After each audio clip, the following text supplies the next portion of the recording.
poinnya begini, dalam kondisi tekanan daya beli yang begitu luar biasa, kemudian BPS mengumumkan 5,12%. Sebuah angka yang cukup menarik untuk kita exercise.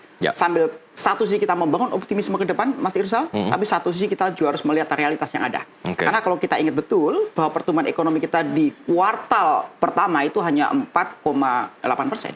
Artinya kemudian biasanya secara siklus tahunan, kuartal pertama ditopang oleh adanya libur lebaran, ada THR dan lain-lain, yang biasanya pada fase itu kontribusi terhadap PDB itu sebesar 0,1%. Kontribusi yang begitu luar biasa karena likuiditas mengalir lebih dari 150 triliun hitung-hitungan dari Apindo. Sehingga kemudian siklusnya biasanya di kuartal kedua menurun. Seperti halnya kita lihat nih 2024 misalnya Mas Irsal, bahwa ketika kuartal pertama 2024, ya ini sebagai perbandingan dulu nih. Sambil kita lihat bagaimana kondisi ekonomi dan sosial 2025. Kondisi 2024 ketika kuartal pertama hanya mencapai bahkan mencapai 5,11%, Mas Irsal bisa bayangkan kuartal kedua hanya 5,02%. Artinya penurunan cukup signifikan. Tapi kemudian kita lihat bahwa di kuartal kedua justru mengalami kenaikan dibandingkan kuartal pertama pada tahun 2025. Kemudian kalau kita bedah, Mas Irsal, karena kalau kita lihat memang daya beli cenderung melandai. Dan bahkan dari 5,12% itu, topangan dari konsumsi rumah tangga, karena kita lihat bahwa formula pertumbuhan ekonomi itu adalah dari konsumsi rumah tangga yang secara signifikan mempengaruhi lebih dari 57%.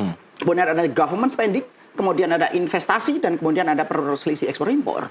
Nah, tapi kalau kita lihat bahwa pertumbuhan di kuartal kedua untuk konsumsi rumah tangga itu hanya sekitar 4,9% sebenarnya. Nah, ini yang kemudian teman-teman dari ekonom atau pengamat itu juga bertanya, kenapa angka seperti itu? Karena Mas Irsal, kalau kita lihat bahwa pertumbuhan ekonomi yang begitu signifikan di angka 5,12 itu lebih banyak kemudian ditopang oleh investasi.